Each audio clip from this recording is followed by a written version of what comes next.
दोस्तों आज हम सीखते हैं वृत्त के बारे में। वृत्त क्या होता है? वृत्त का देखिए परिभाषा लिखा गया है, ऐसा बिंदु पथ जो एक निश्चित बिंदु से समान दूरी पर हो वह वृत्त कहलाता है। जो निश्चित बिंदु से समान दूरी पर हो वह वृत्त कहलाता है। मान लीजिए आपका निश्चित बिंदु है O और इसके किनारे किनारे इसका बिंदु पथ बनाया गया है। जो किनारा है यही कहलाता है बिंदु पथ। हम इस पे तमाम बिंदु ले सकते हैं तो ये बिंदुओं का ही एक रास्ता बन जाता है, पर ये हर बिंदु इस निश्चित बिंदु से समान दूरी पर होती है। तो इस तरह की जो संरचना बनती है वो हो जाता है वृत्त। जैसा कि हम यहाँ देखिए बगल में एक बिंदु लिए हैं ओ एक बिंदु है।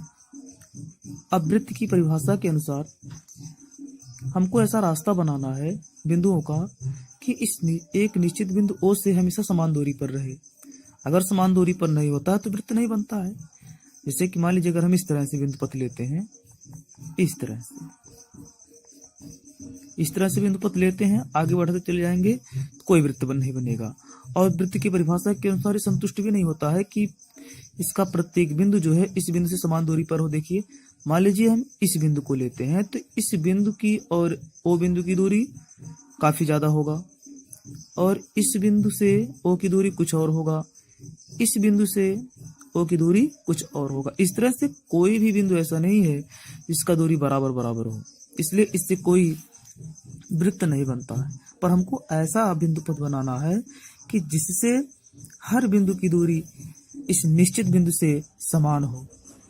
तो हमको इस तरह से बनाना पड़ेगा बिंदुओं का रास्ता।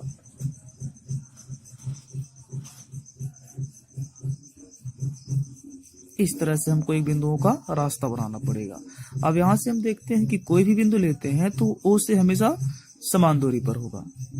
तो ये जो बिंदुओं का रास्ता आप बनाए हैं इसको मिला दीजिए तो ये आपका बन जाता है वृत्त।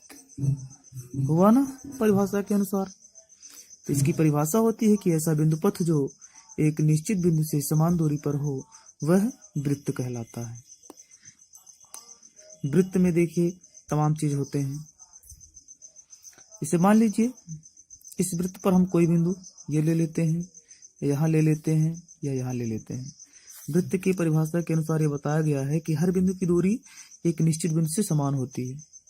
मान लीजिए हम इसको मिला देते हैं या इसको मिला देते हैं या इसको मिला देते हैं। तो मिलाने के बाद ये जो हमारा दूरी निकलता है तीनों ये परस्पर बराबर होते हैं। वृत्त के केंद्र से वृत्त के एक छोर पर मिलाई गई जो रेखा होती है इसी को हम कहते हैं त्रिज्या R। इसी को हम त्रिज्या R कहते हैं। तो इस तरह से हर रेखा जो है त्रिज्या ही होता है, R होता है। तो किसी वृत्त में खींचा गया जितना भी त्रिज्या होता है वो परस्पर बराबर रहता है। और अगर इसमें हम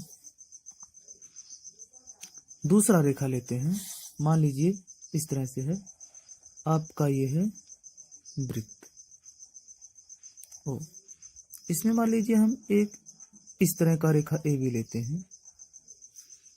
तो ये देखिए दोस्तों केंद्र से नहीं गया है, केंद्र से ये रेखा नहीं गया है तो इसको हम कहते हैं जीवा। इसका नाम होता है जीवा। कहीं भी मिला दीजिए पर केंद्र से ना होकर के गया हो। इस तरह से आप कहीं भी मिला सकते हैं।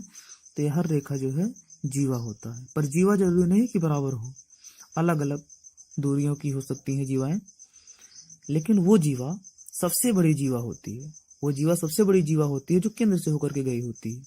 इस तरह से मान लीजिए हम इसको इस तरह से मिला दें, ये केंद्र से होकर के जा रही है तो ये केंद्र से होकर के जाने वाली जीवा सबसे बड़ी जीवा होगी।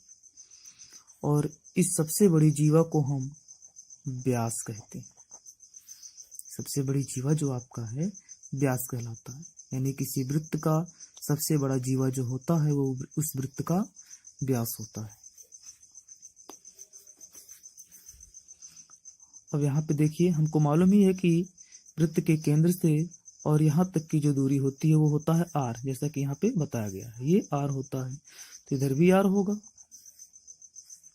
तो इधर r और इधर r, ये दोनों r मिला दिया जाती है, व्यास निकल जाता है। व्यास को हम d से दिखाते हैं, अर्थात ये d जो होता है ये 2r के योग के बराबर होता है। r जोड़ देते हैं, आ जाता है आपका 2। इस तरह से व्यास त्रिज्या का 2 गुना, व्यास जो है त्रिज्या का 2 गुना। अगर व्यास त्रिज्या का दुगुना बना है तो त्रिज्या क्या होगा, व्यास का आधा। भाई 2 को इधर भेज देंगे, इधर भाग करेगा, चूंकि यहाँ गुणा कर रहा है, तो त्रिज्या जो है व्यास का आधा हो जाता है। वृत्त का जो मध्य बिंदु होता है, इस मध्य बिंदु को केंद्र कहते हैं, ये तो लगभग सबको पता होता है। दोस्तों एक केंद्र होता है और एक होता है संकेंद्र। संकेंद्र होता है, संकेंद्र का मतलब होता है कि ऐसा दो वृत्त जिसका केंद्र एक ही हो। जैसे मान लीजिए ये आपका केंद्र है, इस वृत्त का जो है ये केंद्र है। मान लीजिए हम इसी केंद्र पर एक और वृत्त बना देते हैं, इसके बाहर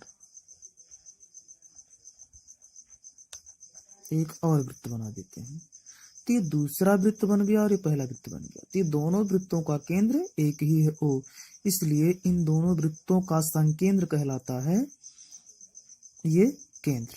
यानी कि वह केंद्र जो किन्हीं दो बिंदुओं का केंद्र हो, तो उस बिंदु को हम संकेंद्र कहते हैं। अतः ये बिंदु जो है संकेंद्र कहलाता है, इस बिंदु को हम संकेंद्र कहते हैं। इस तरह से आज हम वृत्ति के बारे में सीखे हैं।